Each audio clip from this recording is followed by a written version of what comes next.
नमस्कार दोस्तों, आप सभी का फिर से हमारे चैनल डिवोशनल पर्सन में स्वागत है। आशा है कि आप सभी स्वस्थ होंगे। ये वीडियो अच्छी लगेगी तो लाइक करें और सब्सक्राइब जरूर करें। पंचभीखू की कहानी। किसी गांव में एक साहूकार था और उसका एक बेटा व बहू भी थे। बहू कार्तिक माह में रोज सवेरे उठकर गंगा स्नान के लिए जाती थी। सुबह जल्दी जाते समय वह किसी भी पराये पुरुष का मुंह नहीं देखती थी। एक राजा का बेटा भी सुबह सवेरे गंगा स्नान के लिए जाता था। वह हैरान होता कि मैं इतनी जल्दी उठता हूँ स्नान के लिए, लेकिन कोई है जो मुझसे भी जल्दी उठकर नहा लेता है।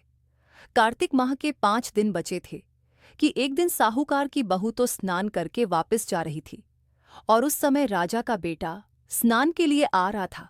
आवाज सुनकर वह जल्दी जल्दी जाने लगी, लेकिन जल्दबाजी में उसकी माला मोजड़ी छूट गई।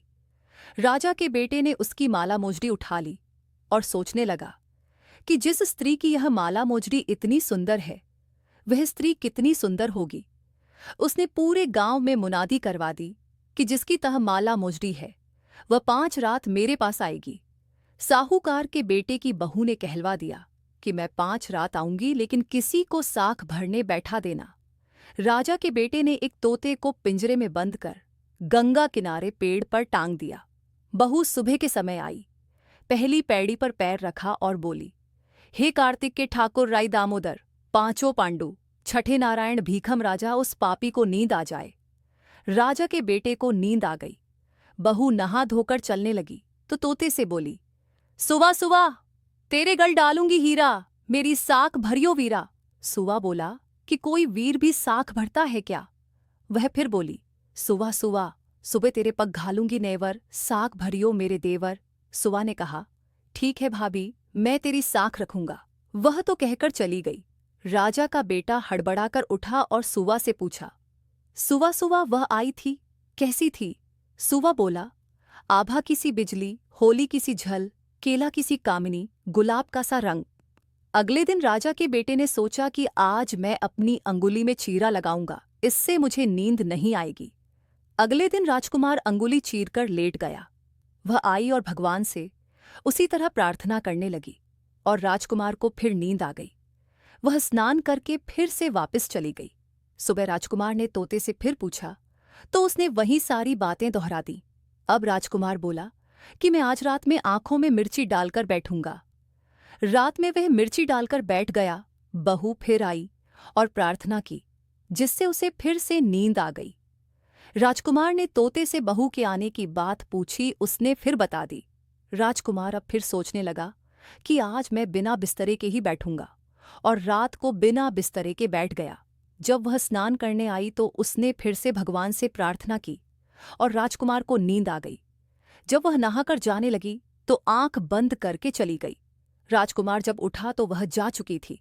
राजकुमार फिर सोच में पड़ गया और सोचने लगा कि आज मैं अंगीठी जलाकर बैठूंगा, जिससे नींद नहीं आएगी। फिर वह रात को अंगीठी रखकर बैठ गया। साहूकार की बहू आई और वह भगवान से प्रार्थना करने लगी कि आपने 4 रातें तो निकाल ली, अब यह रात और निकाल दो। भगवान ने उसकी बात रख ली और राजकुमार को नींद आ गई। जब वह नहाकर जाने लगी तो तोते से बोली कि इस पापी को कह देना कि 5 रातें पूरी हो चुकी हैं, वह मेरे मोतियों की माला मेरे घर भिजवा दे। सुबह राजकुमार की आंख खुली तो उसने तोते से पूछा कि क्या वह आई थी? तो तोते ने कहा, हाँ, वह आई थी और उसने अपनी माला मंगवाई है।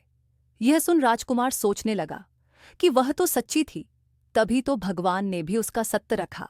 कुछ समय के बाद राजकुमार को कोढ़ हो गया।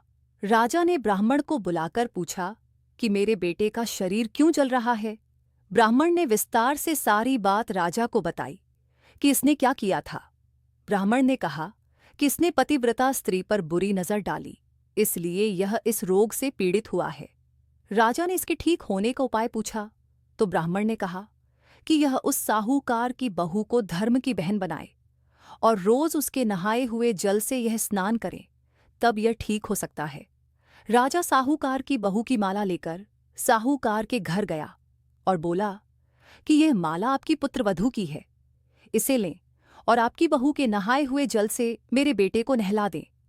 साहूकार बोला कि वह तो किसी पराये पुरुष का मुंह तक नहीं देखती। आप उसे इस नाली पर बिठा दीजिए। जब वह ऊपर नहाएगी तब नीचे इस नाली के पानी से आपका पुत्र नहा लेगा। राजकुमार ने ऐसा ही किया और कुछ समय बाद उसका शरीर चंदन सा हो गया।